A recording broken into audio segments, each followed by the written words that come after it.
Hello everybody, welcome to the Go language course.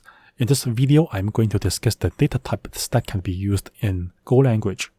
Before we start the program, we have to include the main package at the beginning, and also we have to import the fmt package so that I can do the printing of the variable contents. And in the main function, we start with my code shown below, okay? And I'm going to show you the code part by part. So the first data type is the Boolean data type, which has two possible values, true or false. So we can use true to say that the variable has a Boolean value of true. And if we want to declare a Boolean variable, we can use bool after the variable name. Okay, so var is active, bool equals true. So the value will be true. So let me try to print the content out.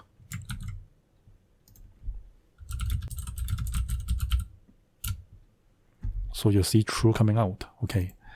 And if I say false here, the result will become false. So let us try. Okay, if I say it as false, the result will be false. So we can allow two such values for a Boolean variable, true or false, okay. Okay, let us talk about other data types. Actually, I'm going to discuss a number of data types. We have some numeric type, which can be further classified as two possible types. One big type is called the integer type. The other big type is called the floating point type. And we have the third data type called complex types, which is also part of the numeric type. Okay, so we have actually three possible numeric types: integer, floating point, and complex type. And in the integer type, it can be further classified as unsigned integer or signed integer. So for a signed integer, we can have 8 bits, 16 bits, 32 bits, and 64 bits. And for the unsigned integer type, it can be 8 bits, 16 bits, 32 bits, 64 bits, and unsigned integer pointer. So we will have another video to discuss the use of pointers in the future.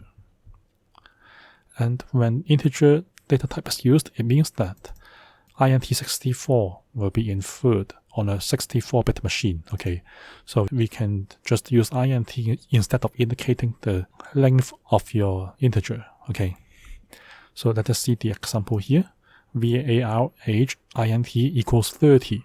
So int here will mean just 64 bits for a 64-bit computer. Okay, and here unsigned integer is meaning that the number has no sign. That means it is a non-negative number. And 2025 means the year that will be assigned to the year variable. So I can just print out the content later. We can also use floating point types. There are two small types called float32 and float64.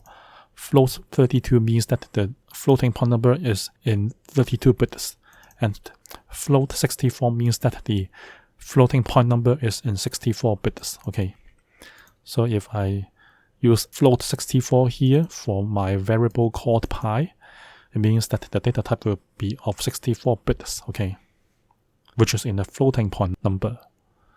So if we store a float number by inferring the type, the float64 data type will be used.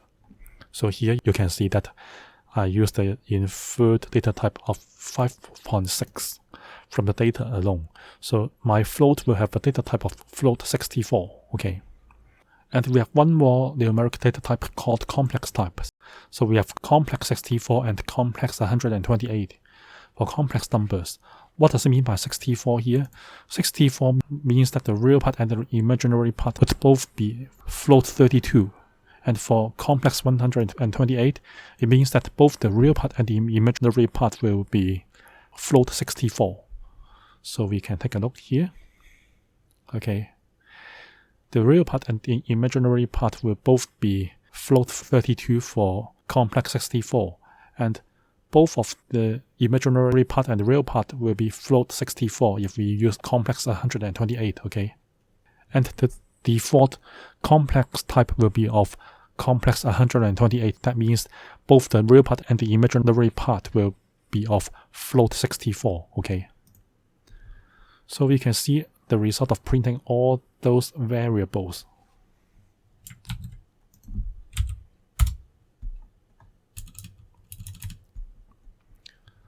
Okay, you can see that I can print out 30 and 2025 on one line here. And then I can print out the pi value, which is 3.14.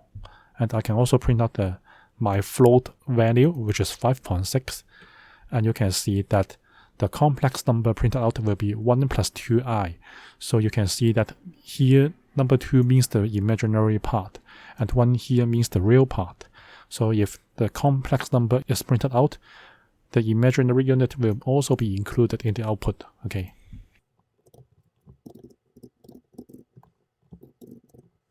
Okay, we have another data type called string.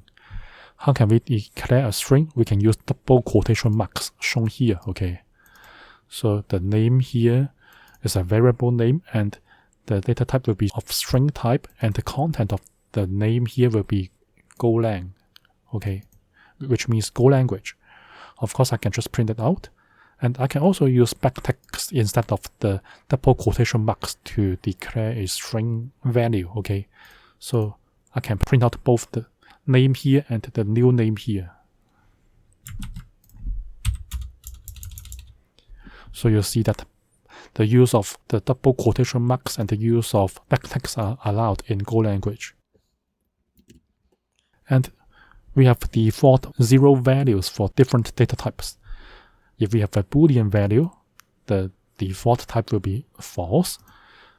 For the numeric data type, be it integer, floating point number, and complex numbers, all the default values will be 0. Okay, and for strings, it will be an empty string. So we just use a pair of double quotation marks without any space to indicate the meaning of the empty string shown here. Okay, so if we have a pointer type, the pointer will have a default value of nil, NIL here, and we will discuss the use of the pointers in other videos.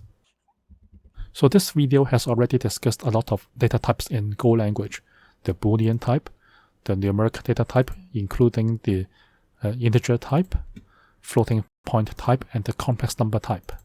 And for an integer, it can be a signed integer or an unsigned integer. And for a floating point number, it can be of 32 bits or 64 bits. Okay.